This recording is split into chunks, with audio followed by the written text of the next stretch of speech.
हे झाली. नारदांनी सांगितलं सभेमध्ये कृष्ण बळीराम दादाचं नाव बदला, चेंज करा. जर त्या बळीरामाचं नाव बदललं नाही तर द्वारकेमधलं कोणी जिवंत राहणार नाही.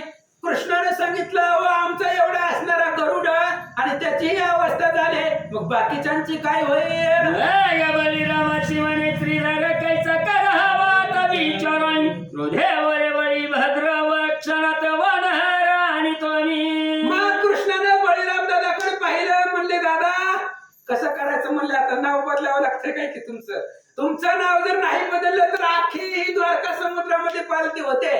काय करायचं? नाव बदलायचं का दुसरं ठेवायचं? काय करायचं सांगा. बळीराम दादाला राग आला. बळीराम दादा म्हणले आता जातो आणि त्या वानराला घेऊन येतो. त्याची गाय सदट त्याची चूर्ण करीन मरकट